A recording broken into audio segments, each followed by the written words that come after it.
Yang Berhormat Padang Terap membangkitkan isu konsert Ed Sheeran yang tetap diteruskan dan minta supaya garis panduan Puspal diperketat mengambil kira pandangan agamawan dan mufti. Penganjuran konsert dalam negara berupaya memberi spillover effect dengan izin kepada ekonomi negara, seterusnya memberi banyak faedah kepada pihak dalam industri kreatif itu sendiri, iaitu pengguna, artis, penganjur konsert, kru dan lain-lain. Pembatalan konsert pada saat akhir berpotensi memberi impak negatif terutama kepada imej negara kerana pengunjung konsert antarabangsa turut melibatkan pelbagai lokaliti sama ada tempatan mahupun antarabangsa. Kementerian Komunikasi melalui Agensi Permohonan Penggambaran Filem Asing dan Persembahan Artis Luar Negara atau Puspal merupakan unit yang berperanan sebagai urustia jawatan kuasa Puspal untuk menyelaras serta memproses permohonan kemasukan artis dan kru luar negara. Keanggotaan jawatan kuasa Puspal terdiri daripada 16 kementerian, jabatan, agensi kerajaan, termasuklah Jabatan Kemajuan Islam Malaysia atau JAKIM. Peranan JAKIM dalam jawatan kuasa Puspal adalah untuk memberi pandangan dan nasihat dari aspek sensitiviti agama dan umat Islam di Malaysia. Selain itu, Dasar Kebudayaan Negara 2021 yang diterbitkan di bawah Kementerian Pelancongan Seni dan Budaya turut dirujuk dalam meluluskan persembahan artis luar negara berpandu kepada teras 1 budaya nilai tinggi dan teras 2 keharmonian masyarakat. Semakkan latar belakang artis luar negara dilaksana bagi setiap permohonan persembahan yang akan diadakan di tempat-tempat awam seperti acara konsert dan nyanyian oleh setiap anggota Puspal. Maaf, saya baca balik dengan nahu ataupun dengan tone yang betul. Di tempat-tempat awam seperti acara konsert dan nyanyian. Dan semakan ini dilakukan oleh setiap anggota Puspal mengikut bidang kuasa masing-masing. Sebarang dapatan yang menyentuh isu sensitif seperti dasar negara, keselamatan, keagamaan, perkauman dan kebudayaan serta memudaratkan kepentingan awam akan dibincang secara menyeluruh di mesyuarat jawatankuasa Puspal sebelum keputusan dibuat. Penambahbaikan garis panduan Puspal ataupun GPP 5.0 sedang dalam peringkat akhir pindaan dengan turut mengambil kira pengurusan isu-isu semasa seperti LGBT, 3R dan lain-lain yang seumpamanya. Menteri. Melalui penambahbaikan ini, diharap elemen-elemen negatif yang dinyatakan dapat dibendung dan seterusnya dinoktahkan. Sila. Terima kasih Menteri di atas penjelasan terutamanya berkenaan dengan penganjuran konsert dan jawatan kuasa Puspal. Cuma saya minta maaf, saya ingin tanya, dalam jawatan kuasa ini adakah kita menjemput ahli-ahli parlimen daripada sebelah sana untuk bersama-sama memberi pandangan?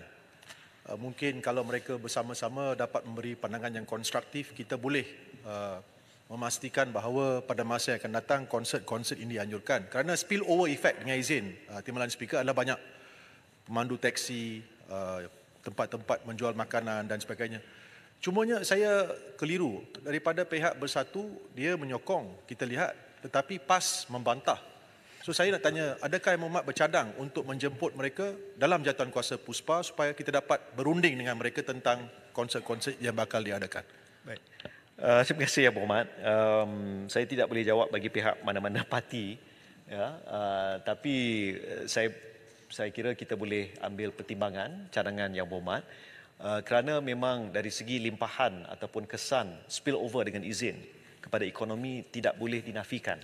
Sebagai contoh, tular dalam media sosial baru-baru ini seorang anak muda yang mengusahakan penghantaran pelancong yang dari Malaysia ke Singapura untuk acara-acara termasuk konsert Taylor Swift baru-baru ini, dan beliau memaklumkan dapatan ataupun pendapatan beliau harian mencecah RM30,000. Jadi ini adalah satu kesan limpahan ekonomi yang positif dan perlu kita ambil kira secara menyeluruh. Tapi bagi konsert-konsert di Malaysia yang menjadi dari segi untuk meluluskannya, ia adalah di bawah jawatan kuasa Puspal.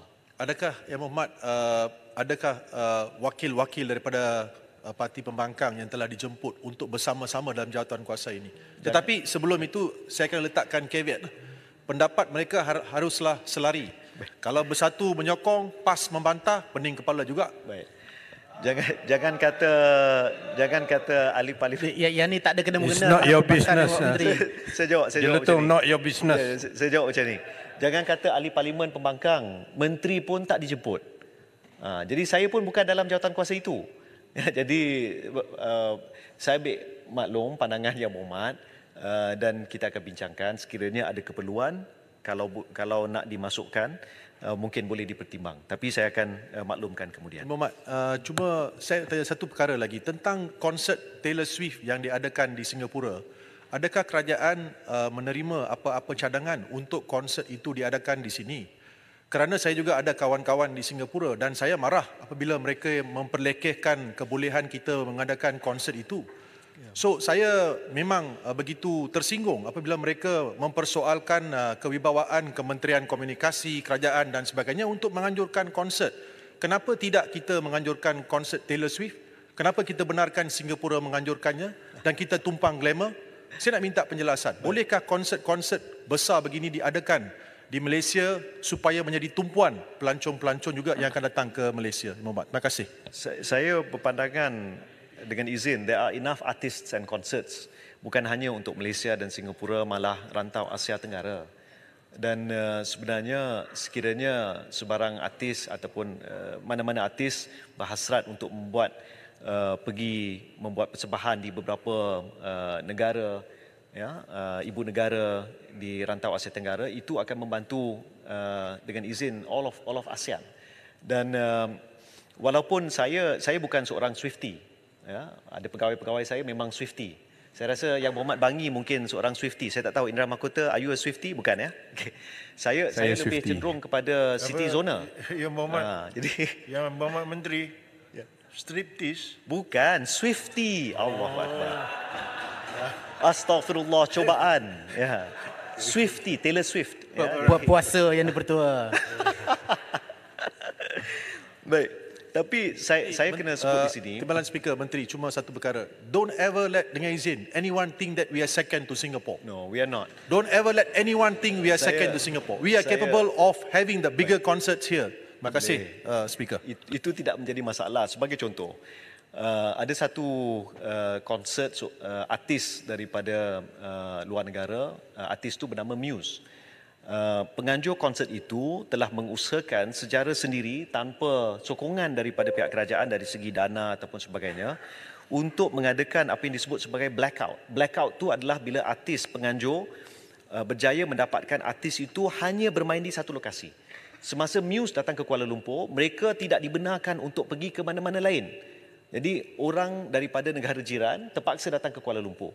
Jadi sebenarnya kita dah pernah buat benda macam tu. Cuma yang membezakan cara kita dengan cara Singapura, di Singapura difahamkan terdapat bantuan, insentif daripada kerajaan yang khusus untuk menarik artis-artis tertentu. Pada waktu ini kita belum lagi ada insentif seperti itu. Tapi saya telah meminta pihak kementerian untuk meneliti, memandangkan pada waktu ini kita ada apa yang disebut sebagai Filming in Malaysia Incentive ataupun FIMI, menggalakkan penggambaran daripada luar negara datang ke Malaysia dan buat penggambaran. Maka tak mustahil kalau kita pertimbangkan satu konsep yang sama untuk acara-acara seperti yang dimaksudkan.